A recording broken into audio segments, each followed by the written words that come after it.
revitalizing mining research and innovation in South Africa to ensure the sustainability of the South African mining industry. Also, the aim is to improve the safety of mines, as well as to introduce innovative technologies, as well as to understand how modernization will impact on people in the mineral sector. While working to support STI-enabled reindustrialization, we are also being strategic about using STI towards a more circular economy, which is another important area of intervention. In other words, we want to move away from our extractive-based economy that has large throughputs of resources and where we mostly export resources for further international beneficiation with limited resource returns into our own economy. I also want to highlight that a circular approach is where we recycle waste and reuse and regenerate materials that have many applications in areas such as agriculture, mining, manufacturing, human settlement, and transport. I also want to emphasize some areas where we've made progress in using STI to enhance service delivery and improve the capacity of the state. STI cuts across society. That's why, President, our slogan as the Department of Science and Innovation, making sure it's possible. Building on Nelson Mandela's famous saying, it always seems impossible until it is done. So we are joining on that to making sure that indeed it is possible. For instance, we are exploiting our space technologies, you have seen some of that, President, now, to collect satellite data and use this to inform government decision-making. To illustrate, through our space program of Earth observation for human settlements, we can monitor informal settlements and housing development projects using high-resolution satellite imagery, thereby improving planning and identifying areas that are vulnerable to geo-environmental risks. People who ask, why spend money up in the space when we need housing on the ground? We're spending money in the space so that we understand better how to deliver better houses. So there's a very clear connection between those things. Municipalities and district authorities are the closest to citizens in delivering services. Building on our STI capabilities, we are working to improve the capabilities of these organs of state. Some of the programs I'm very excited about in this field is, for instance, our Municipal Innovation Maturity Index. President, we are able to measure every municipality, how mature it is in terms of innovation or science, technology, and innovation, which is a very important test which can enable us to advance STI at local government level. Through these STI applications, also government can identify areas where additional resources are needed. This progress notwithstanding, there is still so much to do. And as the DG indicated in his opening remarks, the environment in which we are implementing our STI policy is challenging, not in the least because whilst we have to be competitive in an increasingly climate-sensitive global economy, we also need to address our long-standing socio-economic challenges: unemployment, poverty, and inequality, infrastructure and logistics constraints, crime and corruption, to name the most pressing. Our philosophy as a department, it ain't science unless it touches the lives of ordinary people as well. Now, I want to say, as I move towards ending, President, it is here that we value the partnership with the business sector, academia, and civil society. We've already seen how collaboration with these partners in the national system of innovation can multiply the resources and expertise of government. Another example is the Innovation Fund, which is a public-private partnership aimed at supporting technology-based SMMEs through to commercialization. For example, the private sector co-invests with government, and since 2020-2021, 24 projects have been supported, attracting some 1.8 billion of investment from the private sector. We need to nurture these partnerships, and that's the purpose why the presidential plenary has been established, where the president meets with all the key stakeholders, and they are here, President, in front of you, representing very key role players and sectors in our STI space. The STI plenary, of course, in the first instance will be guided by the president himself, but also the STI plenary will be guided by the work done by the interministerial committee established by the president, as well as by the analysis and policy advice from the National Council on Innovation. This presidential plenary also, we hope, will play a very important role in setting an agenda for science. I'm therefore gratified to see everyone who is here. Finally, let me state clearly that when we refer to STI, we refer to both, I need to say this, President, we refer to both natural and social sciences and humanities. For it is only possible to understand, let alone solve, the major developmental and existential challenges of the 21st century through invoking the insights of transdisciplinary knowledge. It ain't science unless it is interdisciplinary. On that note, I now hand back over to you, Program Director, also by saying, President, you don't know how excited I am, and many people who are here, that you could set aside time and make this morning the science morning for the President of the Republic of South Africa. Thank you very much.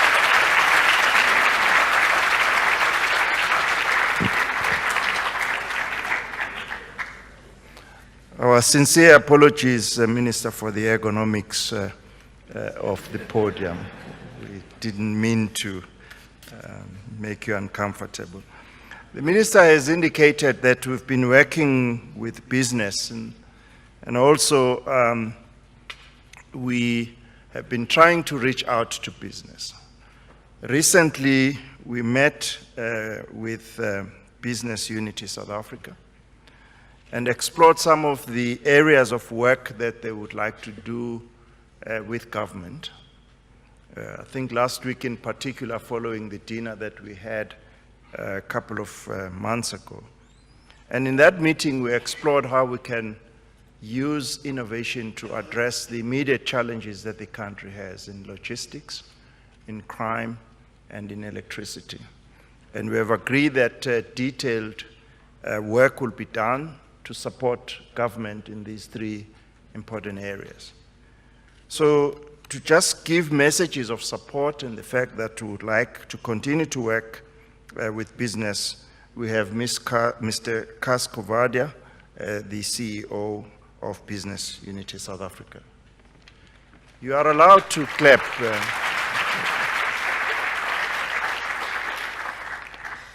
Thank you, DG. Honorable President, Minister Nzimande, DG, and other colleagues and members of Parliament, people from government, business, and civil society. Thank you for the invitation. Let me, in providing a message of support from Business Unity South Africa and on behalf of business, firstly recognize the progress that has been made in the STI environment through the department and through other organizations and structures of the department, as enumerated here by the Minister. And I think that we need to be very proud of the progress that has been made, and we congratulate the department on that. On science, technology, and innovation is obviously critical to our country, as it is critical in the global environment, given the evolving environment and evolving economies and evolving geopolitics that we face. And we obviously need to ensure that we do everything we can to be a country that is recognized to be at the forefront of developing innovation, of being quite clear that we need to utilize science, technology, and innovation to not just promote our economy, but to deal with the socioeconomic problems we have in the country. We believe that we have the ingredients in the country to actually be a leading player. We have globally competitive companies in the country that are at the cutting edge of innovation in many areas. We have a history of innovation in the country. We have a youth demographic that can be trained and skilled to play a critical role and lead our path in science, technology, and innovation. And we are on a continent that in many aspects is leapfrogging in this area. And we can draw on that and leverage of that and work with countries in Africa to do that. The minister talked about the partnership between government and business on this, and we believe that we need to build on the already existing partnerships. I think there shouldn't be an ideological debate any longer on whether business and government work together or not. We've got to use all the resources we have in this country and optimize those resources, and that happens through these partnerships. And I think the partnerships can do a couple of things. One, it can identify our competitive advantages in the country and in the world. It can bring about significant collaboration between the private sector, government, and academia, as is already happening. We can put into place demand-led skilling programs, and they need to be demand-led. We ensure that we have an enabling policy environment with proper implementation. We already, the DG referred to this, and the minister, that we already have a partnership between business and government on 3 critical areas in the country, being energy, logistics and transport, and crime and corruption. The partnership is led by the president. And I'm certainly of the view that we're making good progress. Are we making fast enough progress that both government and business would want? No, but we're making good progress and we're making steady progress. And given that we only started essentially in April, I think, this year, when we presented this to the president, so it's been about 6 or 7 months.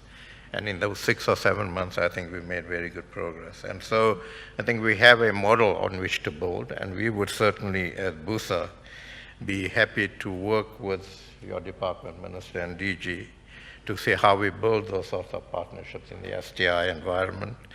We also, beside those 3 areas, we put together a team to, again, between business and government, on government side led by the Department of Employment and Labor, to look at employment opportunities. And one of the sectors that we've identified is science and technology. And so I think that we need to work in partnership to see how we leverage of that. So thank you very much for the invitation. We are very happy to support the initiative, and we are very happy to try and explore that partnership. Thank you.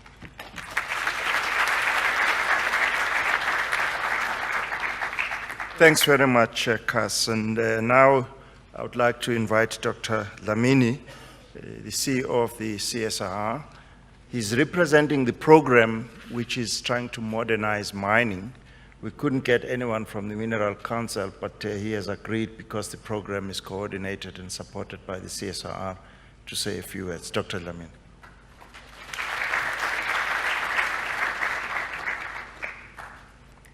Thank you very much, Dr. Mchwaka. His Excellency President Ramaphosa, the Honorable Minister of Higher Education, Science and Innovation, Dr. Blade Nzimande, colleagues from different government departments, industry, research and technology organizations, ladies and gentlemen, good morning. I think, as the DG already indicated, instead of giving a generic comment as a message of support, we thought we'll reflect on an initiative that has brought together government, labor, industry, and the research community to address key and critical areas facing the mining sector under the umbrella of the Mandela Mining Precinct. I think this demonstrates what is possible if we work together in a collaborative spirit. Now, the Mandela Mining Precinct is an industry support initiative of the Department of Science and Innovation and the Minerals Council South Africa, which is managed by the Council for Scientific and Industrial Research. It arose out of the mining Pakisa in 2015, where labor, government, academia, RTOs, business, and other stakeholders identified the critical challenges of sustainability, particularly in the gold and platinum sectors, including, of course, the possibility of job losses. Now, to overcome these challenges, the Department of Science and Innovation invested in the development of the South African Minerals Extraction Research and Development Strategy. And the Mandela Mining Precinct then was created and launched in 2015 as a vehicle that will see the realization and the implementation of this strategy. I think as the Minister spoke earlier, it is a true public-private partnership funded by the Department of Science and Innovation and the Minerals Council South Africa to revitalize mining research, development, and innovation, and to ensure the sustainability of the mining industry in South Africa with a specific focus on minerals extraction. Now, what is unique about the MMP is that here we have researchers from RTOs and academia. We have industry, both mining houses as well as equipment manufacturers, organized labor, and government working together to develop local capabilities and intellectual property that will ensure the future sustainability of mining in South Africa. We've also signed a compact between the CSIR representing DSI and government, the Minerals Council South Africa, and various labor unions to demonstrate our collective commitment towards this partnership. Now you will ask, so what have you achieved over the past 5 years? I must say that one speaks about this with a sense of pride in terms of the strides and the progress that we've made, President, over the past 5 years. We have developed and transferred over 50 products. This is guidelines, technologies, technical solutions that have been transferred to industry to support localization and development of small and medium enterprises which supply into this sector. Just to give a sense of some of these products, we've developed something called the Isidingo drill, which is a faster, lighter, and easily maneuverable drill, making it perfectly suited for use, particularly by women who have been excluded, of course, as we all know, from some of the activities in mining. We've implemented various technologies which embed safety features through the use of sensors to detect humans in close proximity. We've also developed the gold and platinum group metals resource atlas together with the Council for Geosciences. Now, data analytics, digitization, and visualization are the future of mining. And in this regard, the partners in the precinct have developed a number of products to support this transition which is coming. And I can mention a few of the things we've done here. We've developed a scalable open data analytics platforms and reference architecture. The colleagues have developed a digital business case validation tool, a very important tool which evaluates the financial and non-financial impact a digital initiative or portfolio of initiatives will have at a mine and across the enterprise. We've also realized the need to understand and address the impact of technology on people. Just like we talk about the just transition in the energy sector, we also need to talk about the just transition in the mining sector. And working with our partners from organized labor, we've developed a people-centered guideline for minerals, for the mineral sector. And these guidelines covers issues such as training needs assessments for mining modernization, SME communication solutions, community social needs assessment, and many others. I think these are just examples of the wonderful work that has been done under the Mandela Mining Precinct. In my view, I think we need an MMP equivalent for all the sectors of the South African economy to drive localization, modernization, capacity development, and competitiveness. Thank you very much.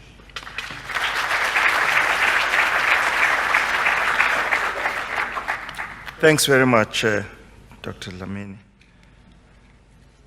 Now I'd like to invite the Chief Executive Officer of the National Advisory Council on Innovation. This is a body that advises Cabinet through our Minister on innovation issues. And Dr. Cele will give us an idea of opportunities for growth and development that are offered by innovation. Dr. Cele.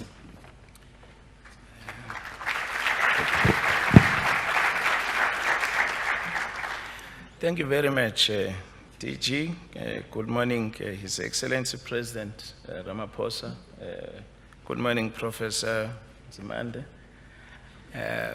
The protocol observed. President, we thought as National Advisory Council on Innovation, it's important to do some international benchmark to locate what the minister has presented and what the department is doing in pursuing the noble objective of using science, technology, and innovation in transforming or in addressing the societal challenges and creating an inclusive and sustainable development. We did an international benchmark to look at those countries that have followed the same path and made progress.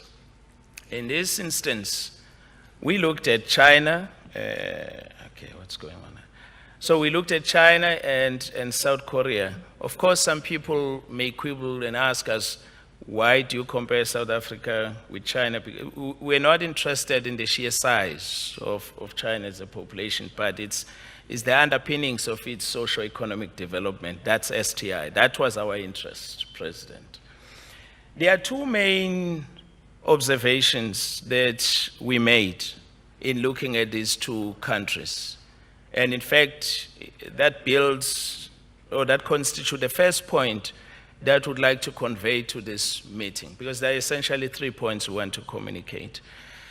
In these two countries, there are three things that are obvious when you analyze their system. That they see science and technology as the primary productive force. So that's the first thing. The second one, they see talent as the critical primary resource. And thirdly, they see innovation as the primary driver of growth. And then, of course, we also observe that in order for these countries to realize their objectives as, in utilizing STI for development, they've also created a particular governance and advisory architecture. It's a three-tier system or tier system. So there is level 1, which provides strategic directionality and agenda setting. Level 2, it's coordinating and programming. And then level 3, that's implementation. The second message we would like to convey to this plenary, based on our observation of these two countries, is that they see investment in STI as a critical enabler for their socio-economic development.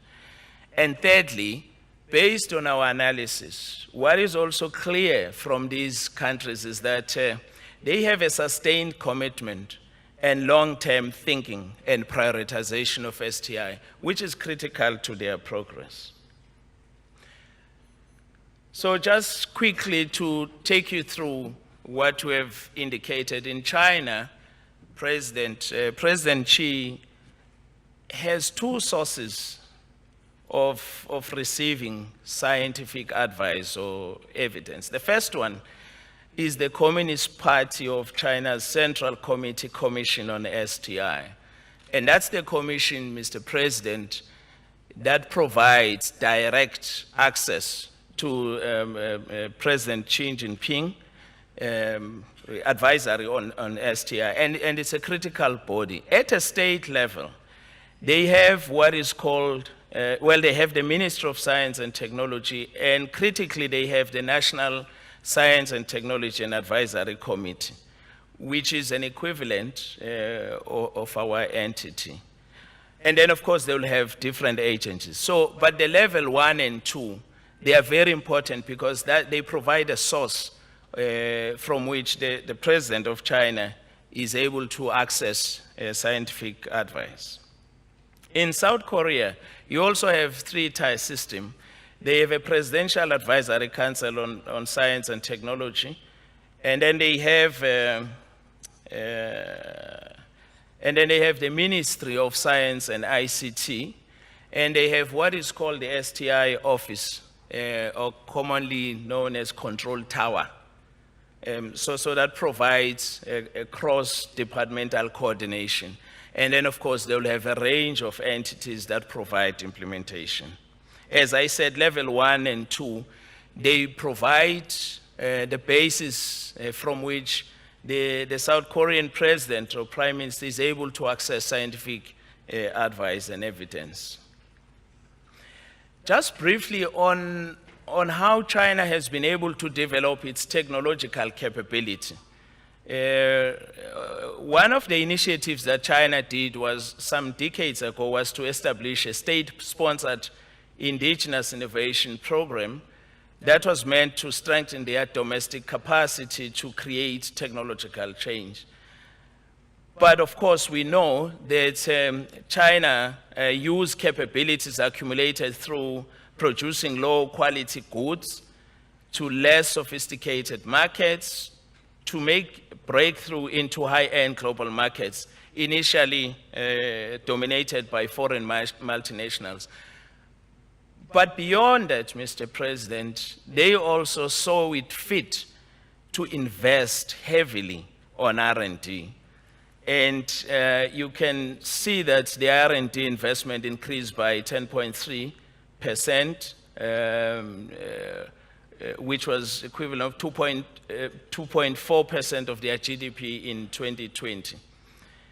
And also they increased their expenditure, their R&D expenditures in high-tech industries, and the total amounts are provided. But also what is important is that China recognized in the 70s that it was important for them to develop the necessary critical mass. So they built about 700 R&D institutes with over 500,000 scientists and engineers, nearly as many as in the United States. This happened in the 70s, so you can imagine where they are now. But China has also been able to use STI to intervene decisively in addressing development challenges in their rural areas. For instance, they deployed a team of 800 technicians and provided a fund of over 20 billion to train local population in impoverished areas for the adoption of new production technologies. And they launched about 37,600 high-tech programs in different domains and introduced 50,000 advanced technologies for the industrialization of rural areas. So this is one way in which China has sought to really intervene in transforming their rural development areas. Of course, South Korea is part of it's a well-known case of the Asian tigers, but what underlines their success story is their initial decision to invest in human resources, as well as knowledge or research, as it were. And that has played a big role in terms of helping South Korea to make rapid progress towards the global innovation frontier, with the potential, Mr. President, to lead global markets in crucial digital technologies such as in 6G infrastructure. But the emphasis with the South Korean case is that they have been investing in human resources for a very long time. And also, South Korea is the second, if I'm correct, country to invest in terms of R&D as a percentage of GDP.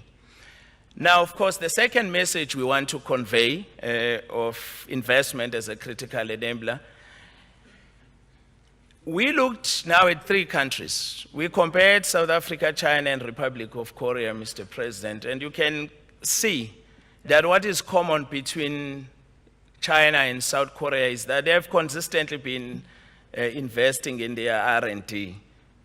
Of course, our story is different because we're actually moving in the opposite direction, Mr. President.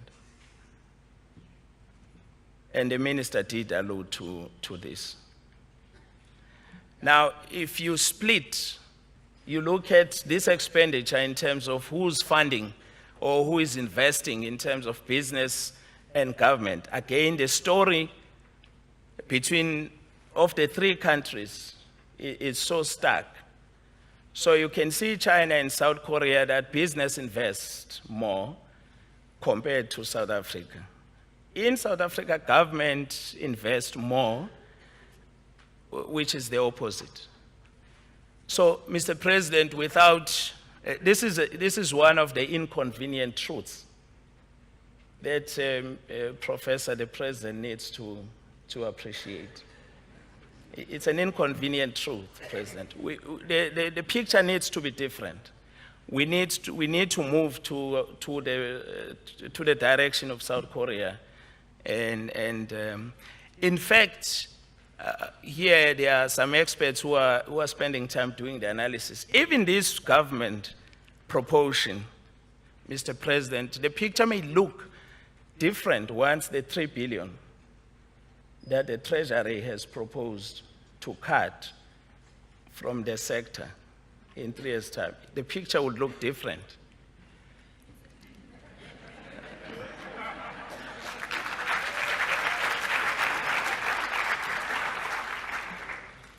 So maybe the key message, Mr. President, is that we should, like these other countries, treat investment in R&D differently from other budget items. In fact, we shouldn't be touching STI at all if we want to be at the same level.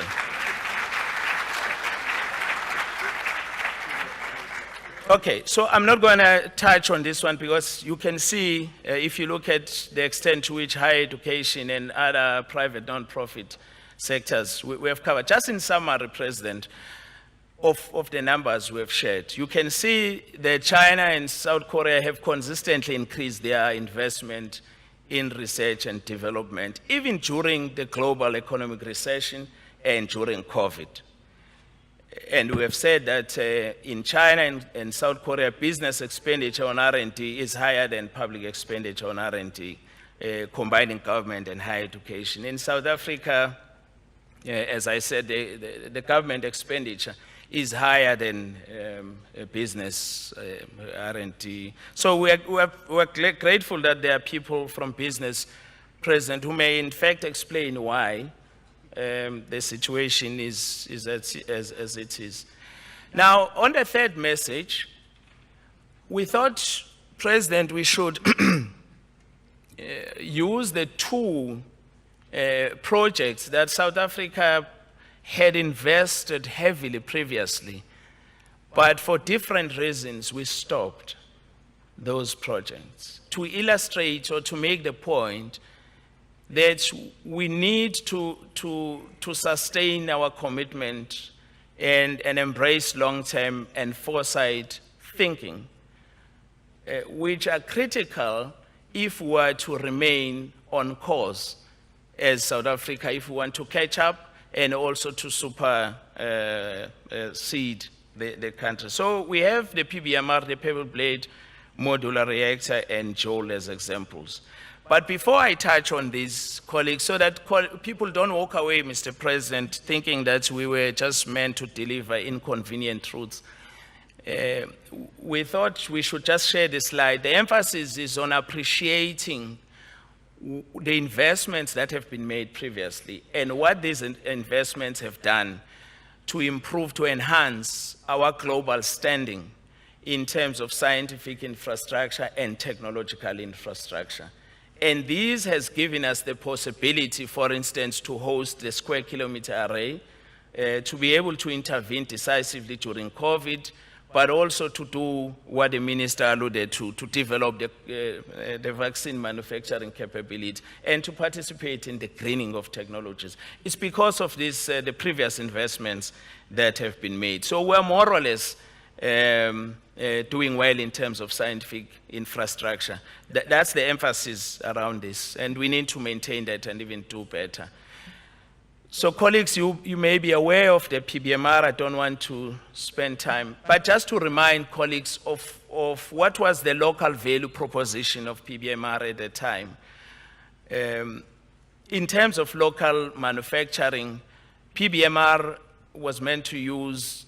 We had this experience with Robbie Malinga some years back on Christmas Day, and now here we are, as we approach the 16th of December, we lose. As a powerful footprint of modernity on the African continent. In terms of Joel, of course, Joel, the intention was to establish an electrical vehicle industry in South Africa. And there was a projection of 10% of the Joel models which would have been sold in South Africa. Of course, there was a global targeted market, mainly Europe, and then China afterwards. There was an estimated 160,000 jobs that were to be created and a contribution towards the reduction of green gas emissions.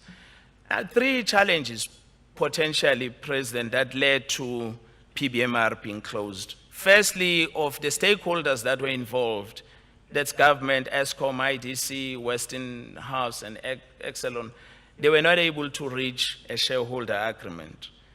Secondly, within government, there was a lack of broad political support outside the lead department. As some said, the project actually had one champion, so it needed multiple champions. Thirdly, Eskom board, which had initially embraced PBMR, but it decided to terminate it. And of course, now we are aware, Mr. President, that there are countries that are now tapping into this technology and they are using it to develop their energy capabilities. Again, this is an opportunity probably lost for South Africa, and we had invested billions of rands and developed thousands of scientists and engineers, and some of those are now applying their trade abroad. In terms of Joel, the major challenge was funding. It required 9.8 billion to commercialize. It needed to manufacture a minimum of 50,000 cars. Two agencies that would have played a critical role, that's TIA and IDC, they were not able to play their role. Consequently, we stopped. And as I understand, the Nelson Mandela University has 4 prototypes, cars. All we needed to do was to manufacture. We needed money. The money was not available. And we could be playing with the big boys and girls, President, in the EV space, had we seized the opportunity. So in conclusion, Mr. President, there are 3 points, maybe 4, that we want to, maybe this presentation was meant to convey, is that we're firmly convinced that STI can address societal challenges and then of course they can improve their well-being and create the necessary inclusive and sustainable socio-economic development. But for this to happen, it requires the whole of society approach and a long-term thinking and sustained investment in STI and people. And then, of course, there's a strong role for building partnerships and cooperation, both domestically and internationally. And then finally, as we have seen with the Chinese case, we need to deepen the implementation of innovation for inclusive development, including grassroots innovations, if we are to make a dent in terms of addressing societal inequalities in South Africa. With these words, we wish to thank Professor for the opportunity to present to His Excellency and colleagues. Thank you very much, colleagues, for also listening to us.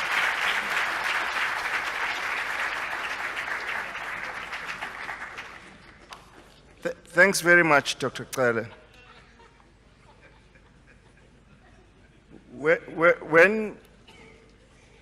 When we were having a chat, Mr. President, with Dr. Cele earlier on, he said he was very happy that he would sit next to you. And then we were saying, it seems the Celes are always next to the President to protect and look. Thanks very much, Dr. Cele. So we have, Mr. President, invited 4 stakeholders from the NSI to answer just a few questions around the NSI and how they see this going forward. So we have Professor Lynn Morris, who is a Deputy Vice Chancellor from Wits University. Lynn, are you nearby? Please come this side.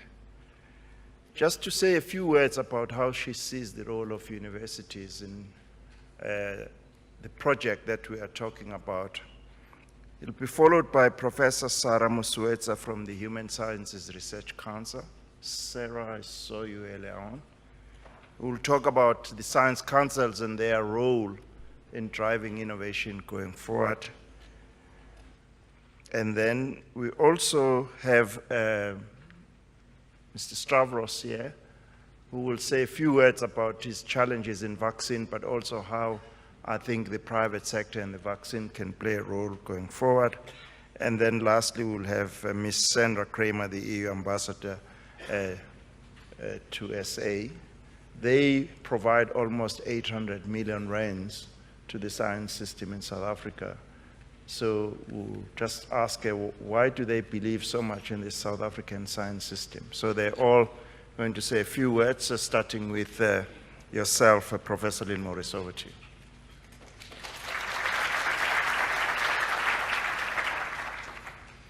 Thank you very much, DG, and thank you very much to the President for this opportunity, to focus on science and how really as scientists and the broader NSI can contribute to solving our challenges. So thanks for particularly the ability to highlight the important role of universities in supporting the NSI. I think we all know universities are key players in the research and innovation landscape and have a strong track record in this area. They produce most of the new knowledge as measured by the traditional research outputs. Universities are by their nature multidisciplinary and can draw on their expertise from all spheres. Indeed, successful innovations rely heavily on this interdisciplinarity. Innovation is not just about implementing technology, but also about social innovation. How will these new innovations make people's lives better, particularly the most vulnerable members of our society, and for which we do need the social sciences? And there are many examples globally of highly successful innovations that have come out of universities, such as Google, Genentech, the AstraZeneca vaccine, to name a few, but we need to support our own innovation ecosystem in Africa and not rely on the global community to solve our problems. There have been some remarkable innovations coming out of African universities, such as solar-powered ATMs in Nigeria and M-Pesa, a cell phone-based money transfer system in Kenya. During COVID, the WHO did an analysis of the contributions made by different sectors to solving the crisis, and universities came out as the most significant contributors. This is quite remarkable when you think about the many prominent players, including the WHO, the NIH, the CDC, various pharma companies, NGOs, government institutions, and many others. In South Africa, of course, we all know about the excellent work done by our scientists in this area, and we applaud the South African government for securing the mRNA Tech Transfer Hub that is a collaboration between universities and biotech, as mentioned earlier by Minister Nzimande.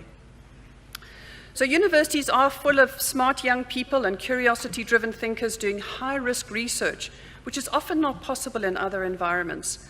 They're dedicated to conducting research and work closely with the science councils and agencies. They do both investigator-driven research and contract research that could lead to commercialization. However, we are all aware of how inefficient this process of converting new knowledge and products into services is. In South Africa, very little intellectual property from universities results in commercialization. So we're not maximizing our own research. This is the problem that we need to solve. And to do this, universities need stable and sustainable funding, including from government, to support, grow, and maximize the impact of their research. And here are a few suggestions. So and of course it is often about funding, and it is about equivalent funding to support innovation. The funding from the DSI is currently largely biased towards research through the NRF versus innovation and commercialization, largely through TIA. So there's really an innovation chasm that's never changed much in over a decade. And universities are expected to fight for limited seed funding, barely enough for a prototype. There's limited and disjointed recognition and incentives for innovation. What we need is programs that support innovation that have proven to be very successful for research. For example, the NRF chairs and COEs, and of course even the ratings, to really stimulate academics to invest more in this space. We also currently have quite a narrow definition of innovation, limited to a few disciplines, so a more inclusive definition is required. And innovation should cut across all government departments and not limited just to the DSI. We need a quintuple helix view of industry, academia, society, community, and environment versus the more traditional triple helix. And we need incentives to encourage more involvement from industry. And we need to enable funding from ideation to commercialization to be seamless across various funding instruments with no functional silos. And then finally, we need to reform the regulatory environment to assist startups to improve their chances of success. And this includes making it attractive for investors, including venture capital, to support our national system of innovation. I thank you.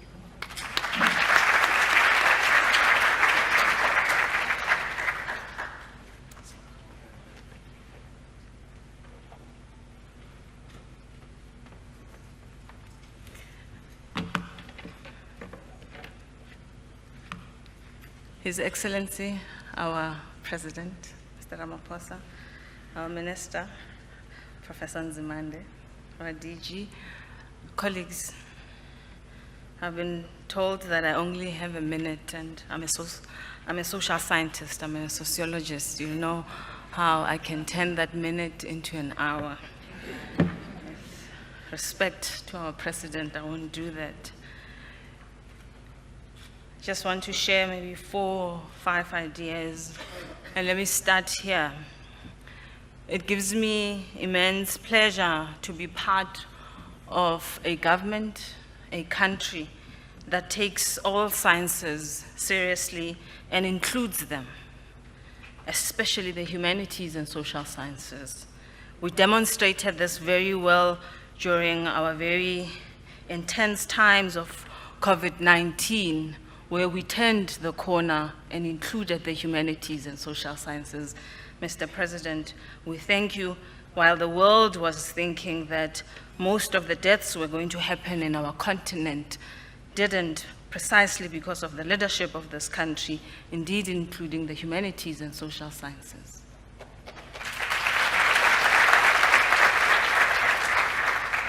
It is also this government that has a very progressive science policy, and for us sitting here, I am indeed very proud that we have a decadal plan that also puts the humanities and social sciences at the forefront as an equal science. The implementation of the decadal plan and our science policy, however, will require us to think creatively. And I want to suggest that we do 4 things. We already have done one of them. We have a champion in our president. He's sitting here. He could be in many parts of the country and the world, as you know where the world stands currently. Funding remains important. Mr. President and my colleague, Dr. Cele, and the universities have also stated this, but I also want to ask, Mr. President, that other than funding, and I'm glad that our friends in business, yes, they are our friends in business, are here to also support the work that needs to happen. I think, though, that we need to pay particular attention to the barriers that, at least as Science Council, we experience when we need to do business with the same government that funds us. We are the entities of government, and I think those barriers remain there, and I think as part of what we need to be doing moving forward is removing those barriers, so that that money that we generate, that money, the funding that we collect as a Science Councils, we are able to spend it for the benefit of our country and indeed the continent. The second issue is that of capacity building. We know that we are in a difficult time, we live in difficult times in terms of money, Mr. President, and we are now on cost containment. We're hoping that those cost containment are not going to affect us, and this is why you are here, and this is the message that you're going to be delivering just now.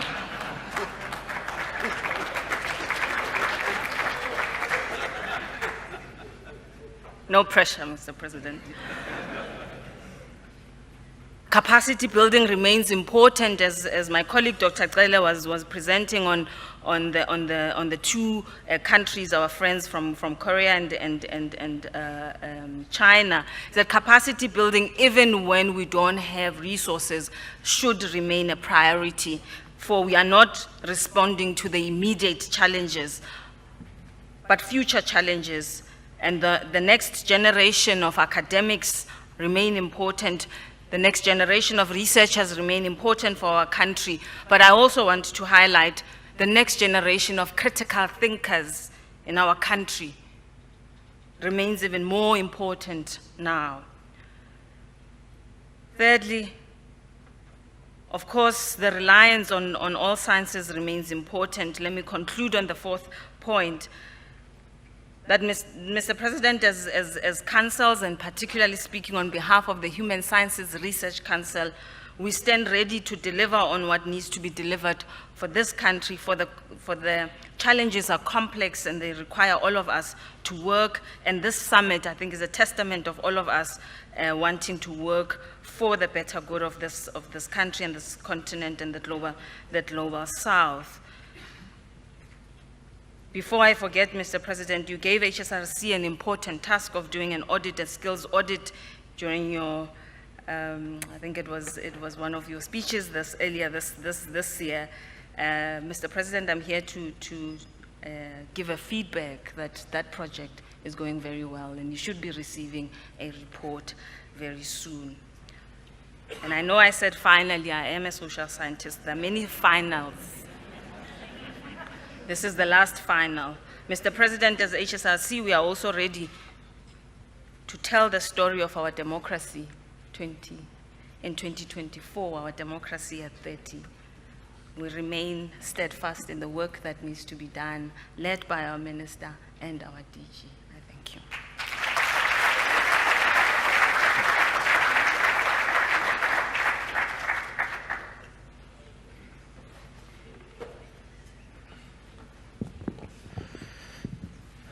His Excellency President Ramaphosa, I have the same problem as Minister Blade and Nzimande, so I'm adjusting the mic accordingly.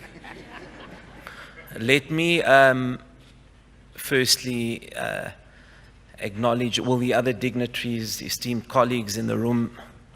I'm wearing my Aspen hat today, because I wear many others. And the DG earlier, when he introduced me, he said I should talk about challenges in vaccine manufacture. So as the longest serving DG, President, will give him some leeway. I'd rather talk about the opportunities rather than the challenges in vaccine manufacture. I'm going to keep my intervention brief, and I want to turn the clock back momentarily to preface a very important statement, and then I'll move it to where we are today. Preface number one is that nothing creates jobs and has a more impactful multiplier economic effect than innovation and manufacturing. Okay. Preface number two is, regrettably, if we were to look at the trends in our country in the last 25 years, manufacturing used to contribute 22% to GDP. It now contributes exactly half of that. So therein lies the opportunity rather than the challenge. And thirdly, I'm going to talk very briefly about a vaccine journey, and maybe you'll write a book on it one day, President. I'll contribute a chapter. At the onset of COVID, the whole world came together in January and February of 2020, and they said, we're all going to act in solidarity. No one will be left behind. Okay, but guess what happened? Everyone shut their borders and everyone hoarded vaccines, and we were left in the lurch. We were fortunate that our president at the time was the chair of the African Union. A year later became the African Union COVID champion. And only because I've read this and it's in the public domain, he's soon to become the African Union pandemic preparedness champion. Okay. Now, ladies and gentlemen, why am I telling you all of this? I'm telling you all of this because in our hour of need, nothing trumps innovation. And that's exactly what we did. So when the world shut its borders, and there are many, many stories one can tell, but we were left in the lurch, and we had to traverse very often tragic consequences where lives and livelihoods were unnecessarily lost. And this led to two things happening. The first was an African Union Bureau Heads of State meeting on the 10th of May 2022. And President, you will remember, because Sandra Kramer is in the room, the EU ambassador, I think, there she is. President Macron also was in that meeting. And there was a statement released 7 days later. And that statement said that never shall this be repeated, that Africa is at the back end of the queue. We need to build partnerships, and we need to ensure that Africa develops its own capacity and capability. And that set in motion a cascade of events.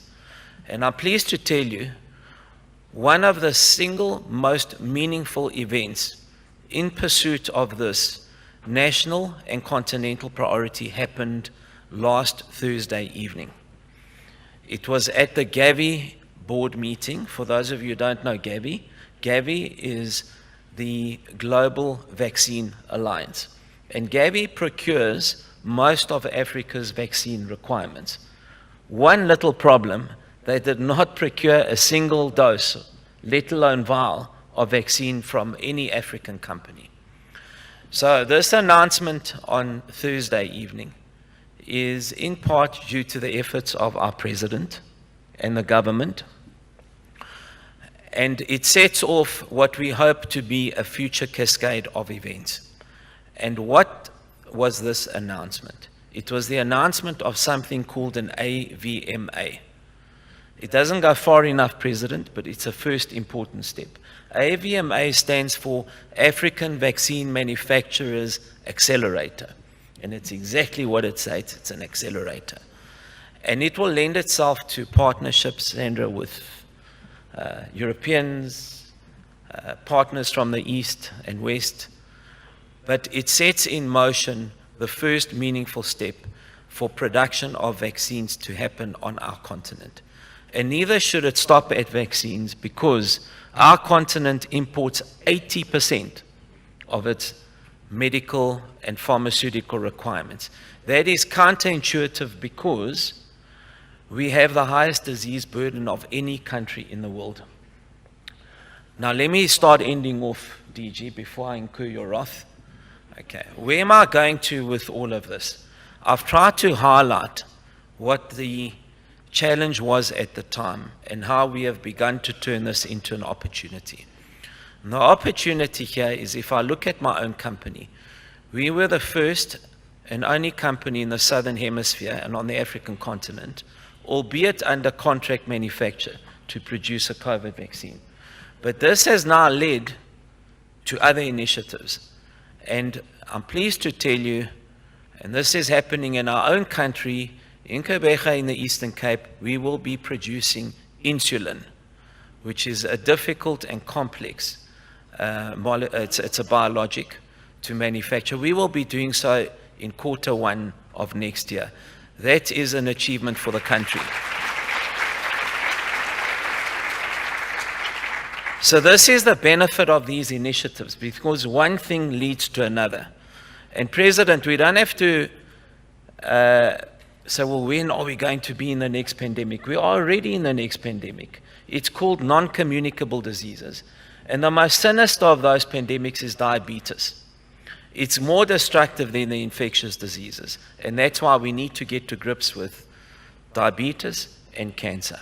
Okay, now, to end off with, it's great, President, that Gavi has made this announcement.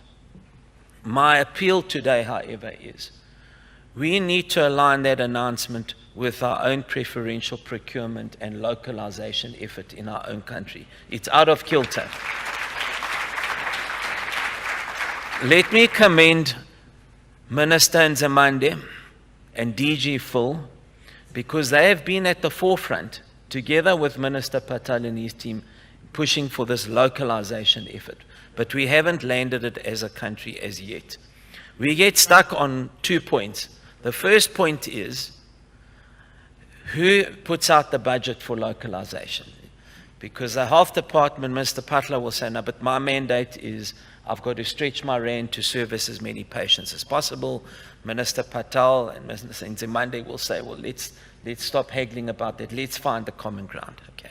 It shouldn't really matter where it comes from, but we need to identify who owns this. We need a champion and an owner, okay, like you championed during COVID. The second thing is, this thing of, are we going to pay 10 cents more and we could service more people? A study on ARVs demonstrated that for every 1 rand procured through the public sector at the time, there was 32 cents benefit that went back into the economy.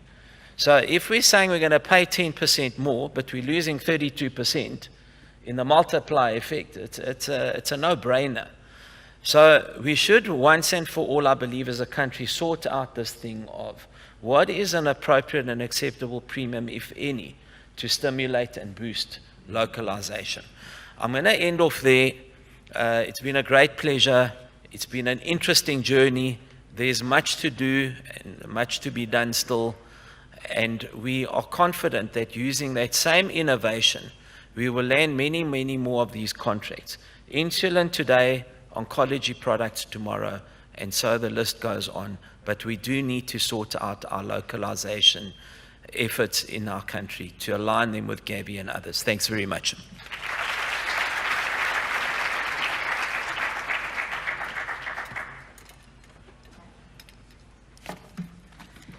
Mr. President, Minister Zimande, DG, everyone in the room, good morning, all protocols observed.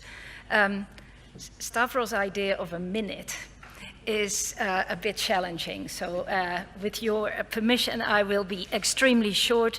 I will just want to tell you all how delighted I am to be here. I'm the European Union Ambassador to South Africa. The European Union and South Africa cooperate on science, technology and innovation, and it is going from strength to strength. And as I'm standing here, I would like to thank the President, the Presidency, but also personally Minister Zimande, who has been instrumental in making this happen and who actually just concluded an extremely successful visit to Brussels.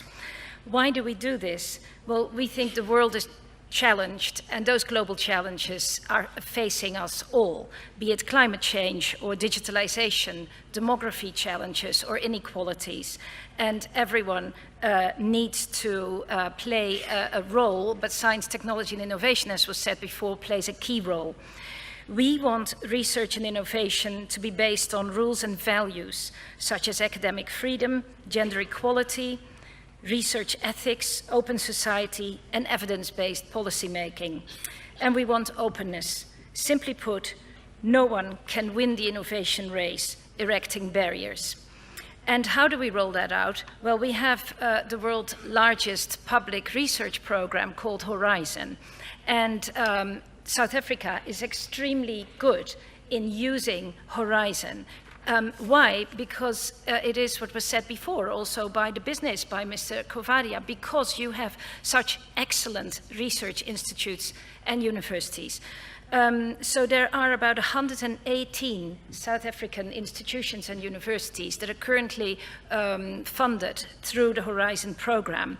And that amounts to about 40 million euros grant money, and that is what the DG referred to. We also, on top of that, and to take us back to the vaccine manufacturing again, fund mRNA vaccine manufacturing through Afrigen and BioVac in Cape Town. That is vaccines, and the mRNA vaccines that are being produced there are in clinical trials, so they are very, very close to producing vaccines in Africa for Africa. And that is the strategic autonomy that you spoke about before that is really important. We also work in very many other fields, such as medicine, nuclear medicine with the Steve Biko Hospital here in Pretoria.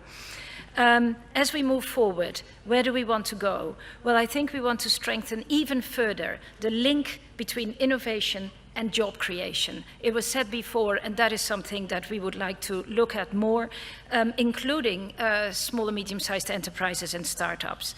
We also would like to explore opportunities in green hydrogen, in electric batteries, in circular economy, but also in critical raw materials, with local value addition very much at the heart of the matter. We'd like to look at the digital agenda and satellite observation. All of those are areas for further collaboration. South Africa is a valued partner of the European Union, and specifically in the field of science and innovation, we have a very flourishing partnership. With this, and with great thanks again to the President and the Minister, thank you very much.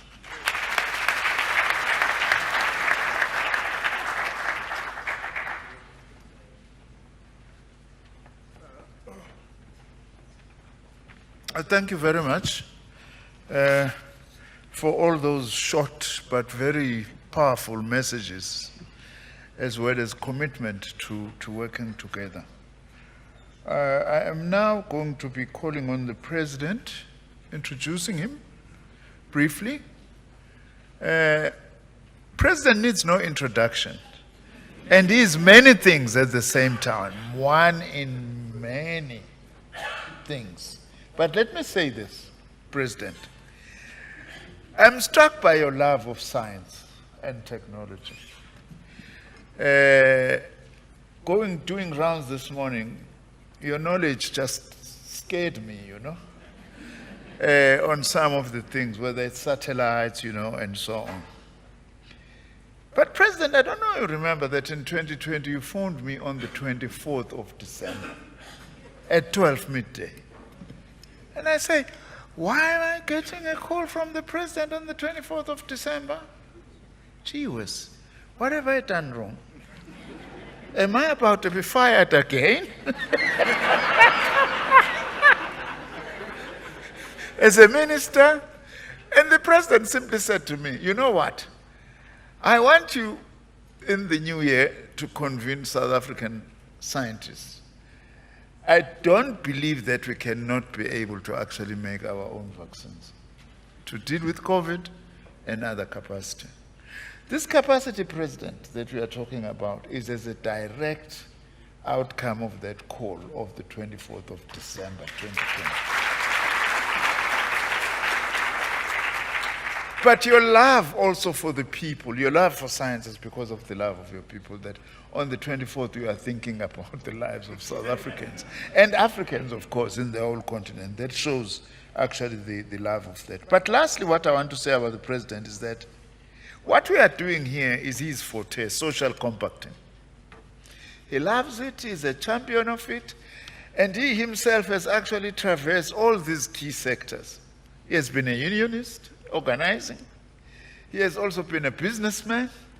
He has also continues to be in politics for a long time, and also in government. So all the sectors represented here, the president has traversed all these terrains. President, we thought you will listen to us when we speak.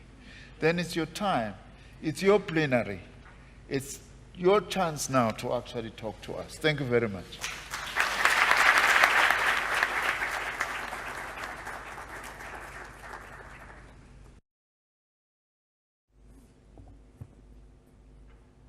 Thank you, Minister Nzimande.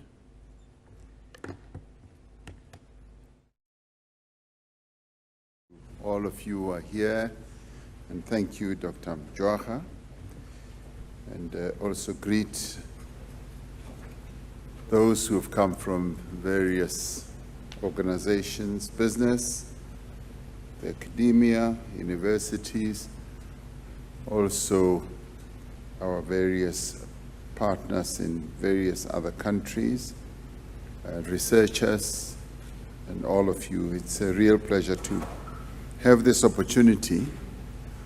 Dr. Mjwara, let me start off with where you ended. You said whenever we fly in planes, we never really get to know at what speed the plane will be flying, and many other things. I make it my business. I always ask a lot of questions whenever I get into a plane. Sometimes I do go to the cockpit. But before getting in, I always want to know how many hours has the pilot flown. I always say, are you at 10,000 hours, 15,000 hours, so that I know who I'm dealing with. Am I dealing with a captain like Sally Smallenberger, who landed the plane on the Hudson River? Or am I dealing with one who's going to plunge the plane into some place? I also want to know the hours of flying. How many hours? Estimated time of arrival. I actually asked them questions like, at what elevation will we be flying? And what's your wind speed? And what's your wind direction? What degree is it going to be? And the other day I was in the Eastern Cape. I asked somebody about the gradient, and I do so deliberately because I want us all as South Africans to be very, very aware and educated about things that matter to our immediate environment. So I will ask them also about what their fuel payload is, and say, have you measured it properly? Is it in gallons or in tons? Because there are times when pilots have made a mistake. They measure in gallons instead of measuring in metric tons. And and the nearest airport, if there's a bird strike, are you aware? Where is it? And so I gain great comfort in asking all that and being in the cockpit as well. And sometimes they think I'm a pilot. They say, oh, have you flown before? I said,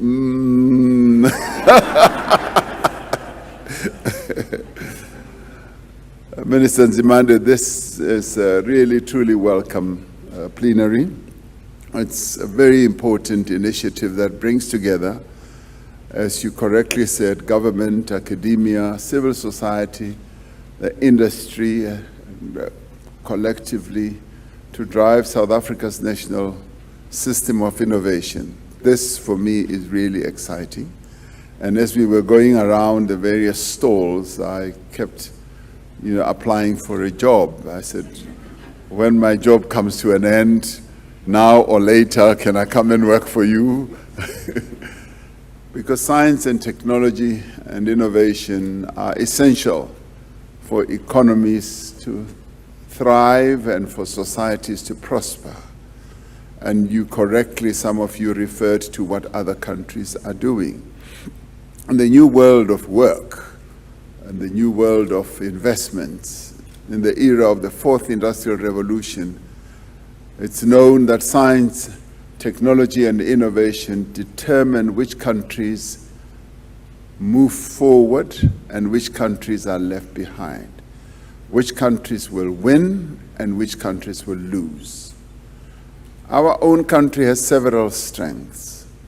According to the 2022 Global Innovation Index published by the World Intellectual Property Organization, our country is ranked 61st out of 132 countries. And you may well want to say, but we are at the halfway mark, more or less. We should be better than that, of course, because our country performs above the upper middle income group average in 3 areas, namely in market sophistication. We have a fairly sophisticated market in South Africa.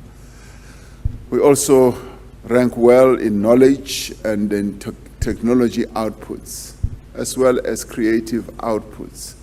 And as just one walks around the various stalls here that are represented here, and I just wish the whole nation could be exposed to what the stall innovators who are here can see, because many of the products that I saw and the work that is being done here is truly outstanding.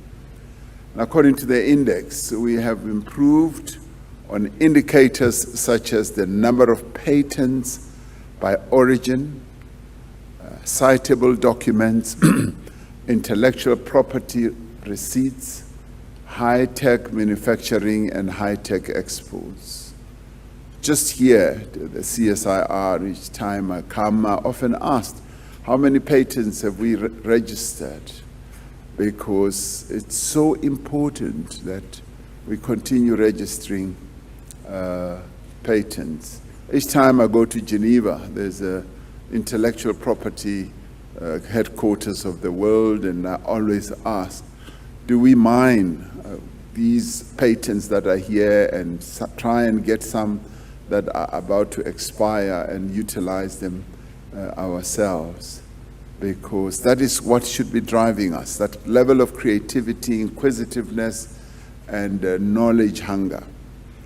However, our performance is mixed with respect to the factors that drive innovation, factors such as education expenditure, expenditure on research and development, and access to information technology.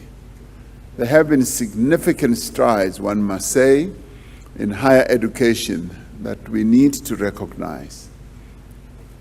The number of students graduating from public universities, for example, have increased exponentially from about 60,000 in 1994 to around 230,000 by 2018. The number, Minister Nzimande, must be much bigger than that since 2018. The share of graduates in science and engineering and technology fields have been also increasing compared to graduates in the humanities. Nothing against you, my sister, from the HSRC. Kitabua Gawe, and I'll talk about you just in a minute.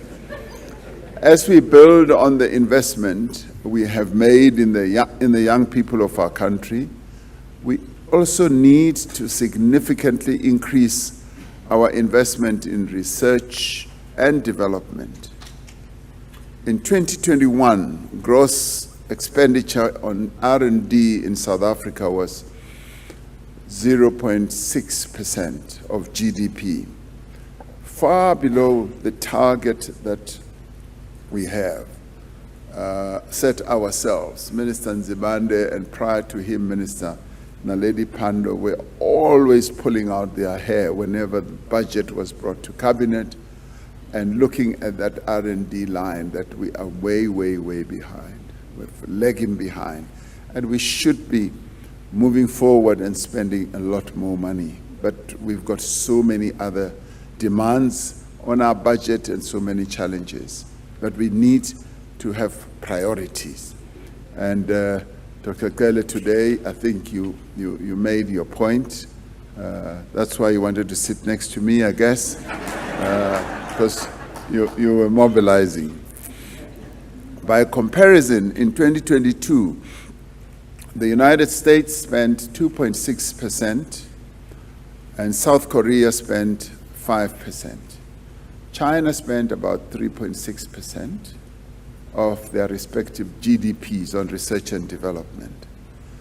Now, this is a situation that we should turn around. And as we heard earlier, our private sector is tending to spend far less than the public sector. And in other countries, it's the other way around. For instance, I know of companies in China. There's one company in China which about 30 years ago did not exist, and today it is the #1 telecoms company in the world that sort of makes the switches and everything. They spend about 15% of their revenue on R&D. And they tell me that they've got 10,000 PhDs that they employ.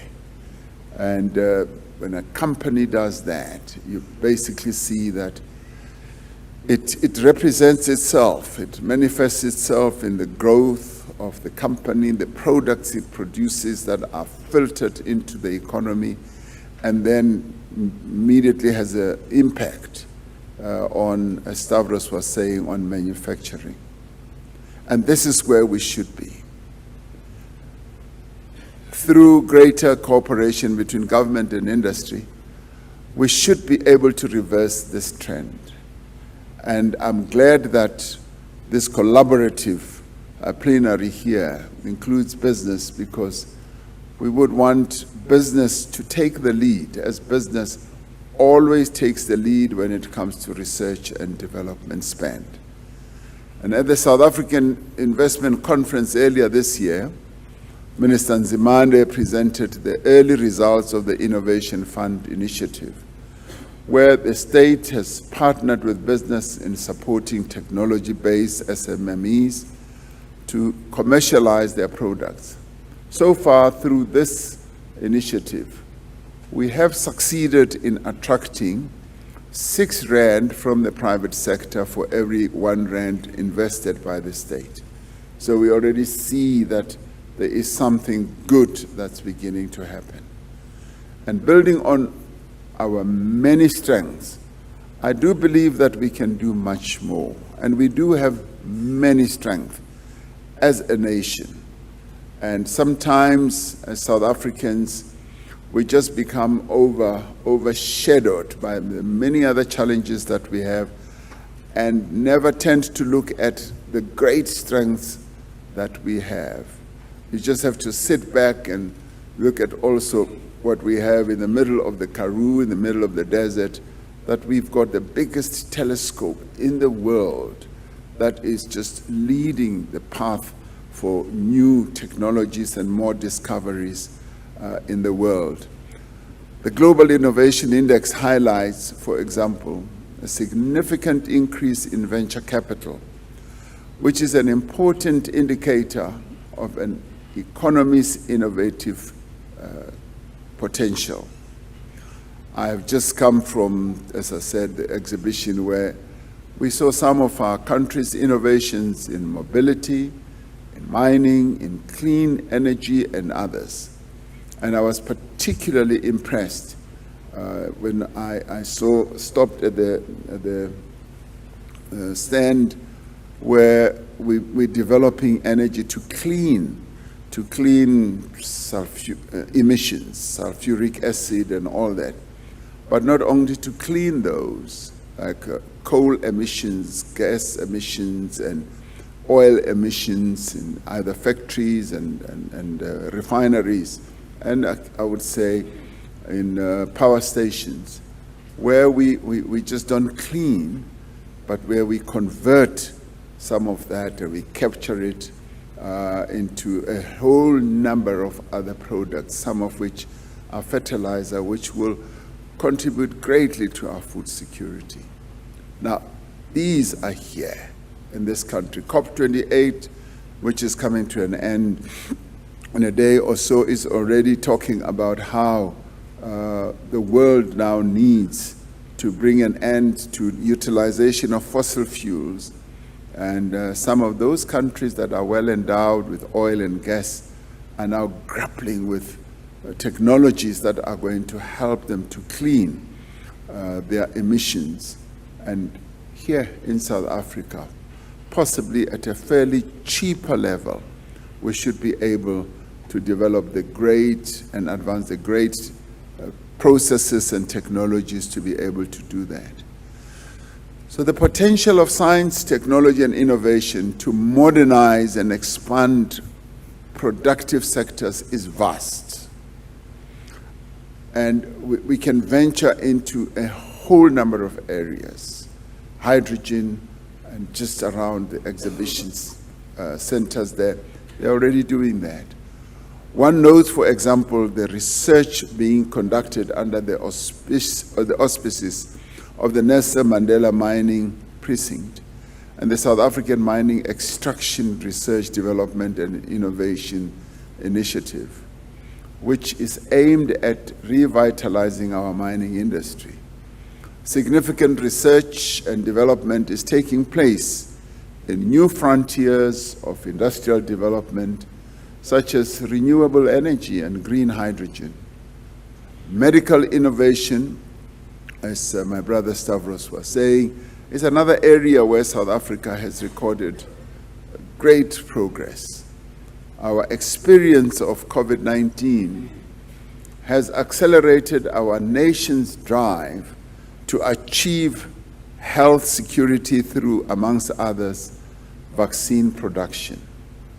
And if you recall, as COVID hit us, many countries on our continent and many parts of the developing economy world were just running around looking for vaccines. And as Stavros was saying, much as the slogan was, "Leave no one behind," the more developed economies and somehow they were very sneaky, because they had these big farmers that they knew would be able to develop the vaccine quickly.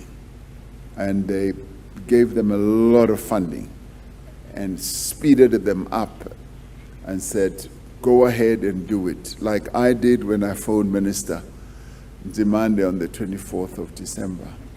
And I said, bring together some scientists.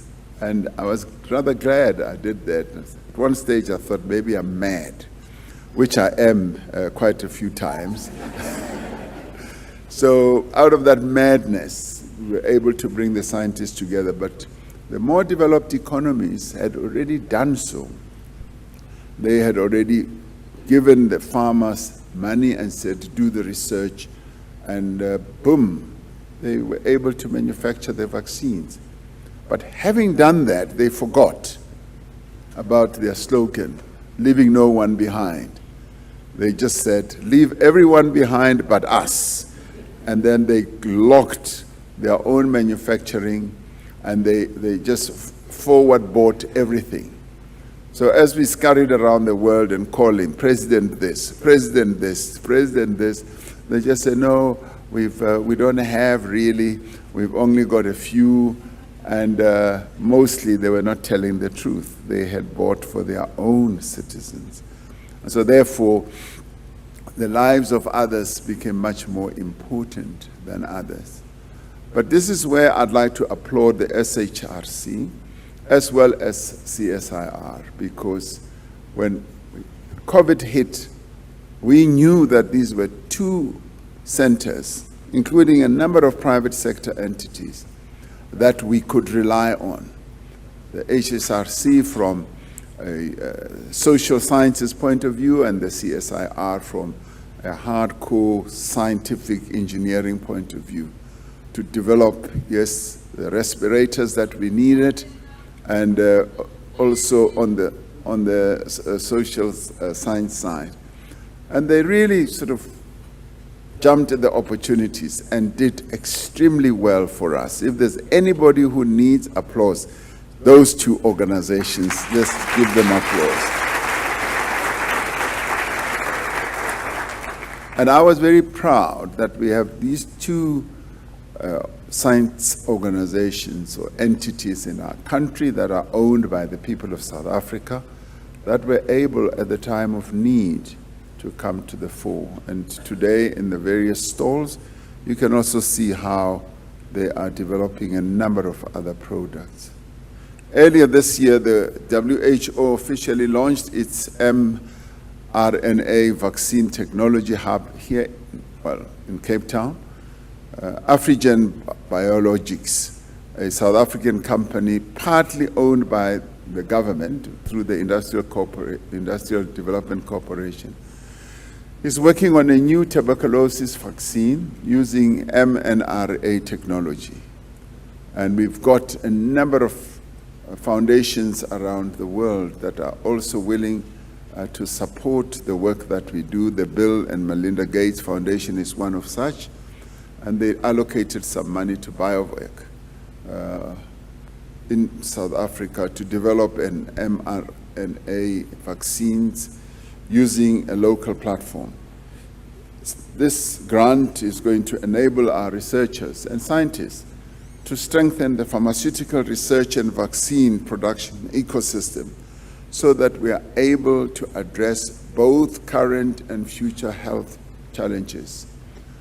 The reference that was made by Stavros about Gavi, it's almost a revolution that a big organization like Gavi, which has been buying vaccines for Africa from all over the world, is now turning around and saying, yes, we will buy from African countries that are able to manufacture vaccines. And just to think of it, the vaccines that have been utilized on our continent, 1.3 billion people, have nearly all been manufactured outside our continent. And when COVID hit, we were leading the charge that we want vaccines to be manufactured here on the African continent. And now that is becoming a reality. For us, that is a great victory and great progress and success indeed. We see innovation being deployed in the course of addressing another important issue, unemployment. The Jobs Fund is investing in science and technology that directly contribute to sustainable job creation, as well as small business development. Earlier this month, the Technology Innovation Agency issued a call for proposals from grassroots innovators looking for funding and technical assistance on developing new products and processes. Scientific innovation was harnessed during the floods in KwaZulu-Natal and other parts of the country last year, Eastern Cape as well. Now, recognizing the importance of real-time data to inform decision-making, the South African National Space Agency collaborated with the National Disaster Management Center to make high-resolution satellite imagery available to assist the rescue and the recovery efforts that we had to embark upon. Now, given the reality of climate change, which we see nearly every season in our country, this kind of scientific collaboration will become increasingly important. Now, from these examples, just these few examples, it is clear that we are certainly progressing, but we are not doing so at a pace that is required. We need to add more speed. For science and technology and innovation to serve our economy and also to serve our people effectively, we need to aggressively and strategically to invest in education and skills development, because this is the lifeblood of a modern economy, and focus more on science, maths, and other skills.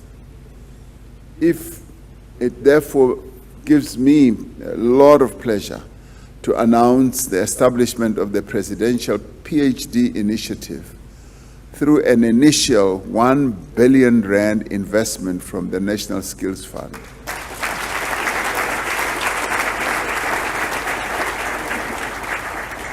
Now, the aim of the first phase is to expose our country's brightest young minds to cutting-edge thinking and research by negotiating opportunities at world-leading universities and research centers. Their studies will be linked to large-scale and established research programs, both in the public research facilities as well as in private sector research facilities in various industries. The program will build critical skills in areas such as artificial intelligence research, advanced biotechnology, fuel cell development, batteries, storage, and other forms of storage, and next generation mining as well.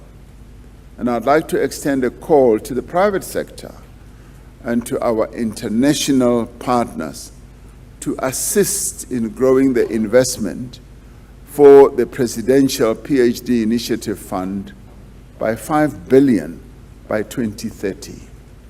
Now, this is not a lot of money. It's small change and potatoes for various organizations. And I say, it is when we truly invest in research and development that we will be able to grow our economy at a much, much higher level. And we've seen that it works. Korea, China are countries that are latter day developing countries economically, but they are overshooting the more developed economies by leaps and bounds because they have focused on research and development. We can do the same. We are number 2 in terms of research and development investment, R&D investment on the continent after Egypt, and we can do much more and surpass Egypt also by leaps and bounds and many other more developed economy countries. Now, pooling resources and expertise has been a guiding principle of the work that government continues to do with various organizations. And sometimes when I'm insulted, they say, no, you consult too much, you shouldn't be talking to everybody. And I say, the strength of the work we do is doing it together with others. And I say, continue insulting me and calling me names and all that, but we will want to work with others. Business Unity South Africa, Business for South Africa, the universities, various institutions. We will continue collaborating, consulting, and working with you, because that is the strength of our democracy, and that is our DNA. So we will continue doing that because that's when we become stronger. As we reflect on the potential of science and technology and innovation to contribute to South Africa's national priorities, we need to work collaboratively and ensure synergy between programs that we do across the national system of innovation. As we proceed on this path and journey, we can learn from the experiences also of other countries. Wherever we do things, I always say to my colleagues in cabinet, how do we rank compared to other countries? How have you benchmarked what we want to do now with other countries? What is it that we can learn from them? And this is the scientific way. Science is about being able to learn what others have done and to be better than what they have done. So we must harness education, experience, science, innovation to protect a whole number of other endowments that we have. Our natural environment, we must drive inclusive economic growth through all these and enrich all areas of human endeavor and human talent that resides in our country, because it is that talent that's in our nation that is the best thing that we have. So I wish you well in your deliberations. I wish I could stay all day. To me, this is like a toy house. I wish I could be here all day. And I look forward to the productive outcomes of this inaugural Presidential Science, Technology and Innovation Plenary. You are lucky to be here. I am unlucky because I have to leave, but have as much fun as you can. Thank you very much.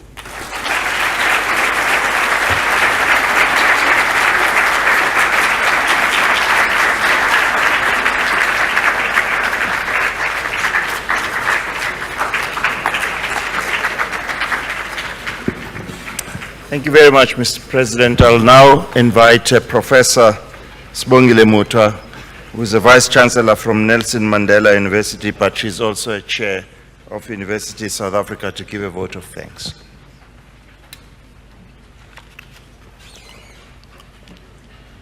Thank you, DG, Dr. Philip Mchwaga, Director General of Science and Innovation.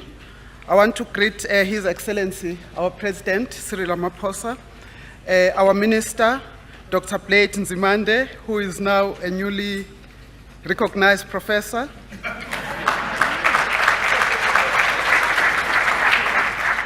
I would like to recognize members of Cabinet that are in the audience and MPs, particularly our Committee on Higher Education, Science and Innovation this morning, the leaders of government, of business, the leaders of government, the DGs, the VCs, our colleagues in the science councils.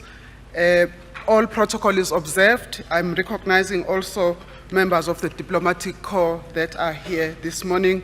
As it has been said by the DG, I stand here on the shoulders of my colleagues, the vice-chancellors of the 26 public universities in South Africa, and by extension on behalf of all our colleagues in the national system of innovation in our country.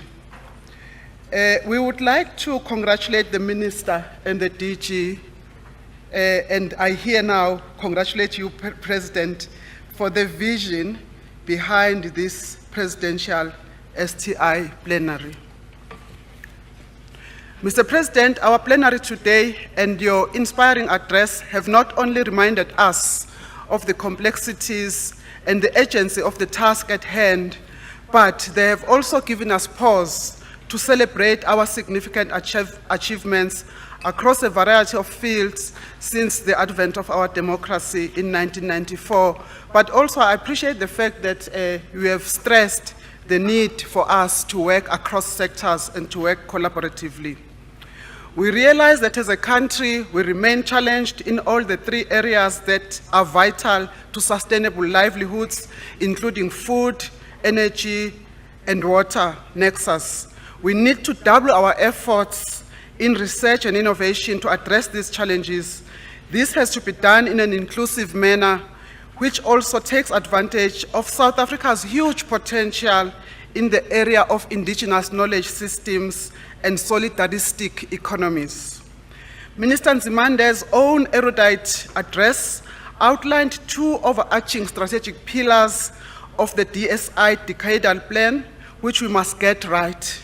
Firstly, he outlined the rapid expansion, upgrading, and pivoting of the national system of innovation involving all players, including public, private, and social sectors. Secondly, he highlighted a sharp focus that we must have on key technical STI areas in which South Africa must accelerate the rate of innovation. We wholly support this focus, this sharpening of focus, Minister, of the energies of our national system of innovation. We thank you for this advice. As Vice-Chancellors and a collective of leaders of the South African Academy, we agree that science and technology are the fulcrum around which everything revolves and upon which our progress and socio-economic development as a nation hinges. It is crucial to stress, as the Minister has already reminded us, that when we refer to the STI, we refer to the all branches of human knowledge, both natural and social sciences, as well as humanities. It is only through the bringing together of these branches of human know-how that we can both understand and solve problems of energy, food, transport, logistics, and the rest. We will redouble our efforts, even in the current context of resource constraints, because we understand fully the symbiotic dynamic between higher education's appreciation of its purpose and the advancement of society. As has so correctly been stated, education and skills is the lifeblood of any modern economy. That said, we need all the support we can get, and we will give all the support that we can offer. The higher education and research community have to work towards more creative ways of pooling and circulating its constrained resources to pivot our higher education system to support the decadal plan. This requires more cross-institutional collaboration on scaled-up STI programs in the key areas as outlined by the President and our Minister in the regions and provinces and national and transnational scales. We are of the firm belief, and this is supported by research, that appropriate and targeted resourcing of higher education in general and of innovation in particular offer young people more opportunities to realize their potential and grow their careers, be they as entrants in employment or as entrepreneurs. Universities South Africa's innovative entrepreneurship development in higher education program that we have run over the last 5 years and involving tens of thousands of young people and students, entrepreneurship development speaks to this commitment that we have. Our appeal for more and targeted STI investment is equally directed to the private sector, as the President and all the colleagues that came up here, including our Minister, have indicated. We believe that the contribution to research and innovation, it has been shown that the research and innovation contribution by the private sector has been decreasing, as Dr. Cele's presentation indicated. Against this challenging context, Mr. President, we are therefore hugely encouraged by your announcement that we have just made of the establishment of the Presidential PhD Initiative through the initial $1 billion investment from the National Skills Fund. And we also want to underscore your encouragement to business and the international community to support this initiative. Allow me to conclude, Program Director, by thanking Mr. Kas Kuvadia, the Chief Executive Officer of Business Unity South Africa, Dr. Thulani Dlamini, the Chief Executive Officer of CSIR, and Dr. Mlungisi Cele, the Chief Executive Officer, National Advisory Council on Innovation, for their insightful contributions. I also want to salute and thank the innovations from colleagues that came up from the floor, Lynn Morris, Professor Mswesa, Stavros, and our colleague, the Ambassador of EU, for their insightful contributions. I would be remiss, though, if I do not thank all the exhibitors on their excellent and inspiring exhibitions.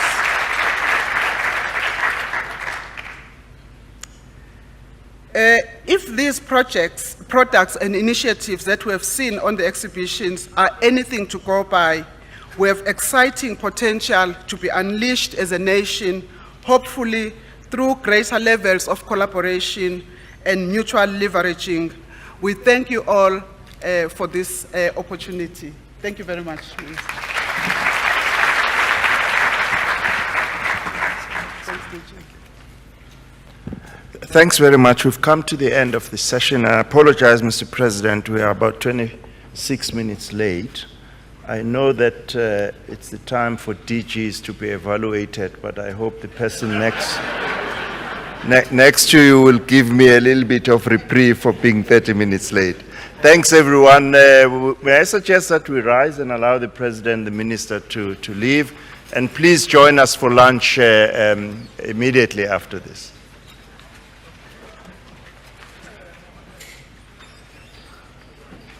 Thank you.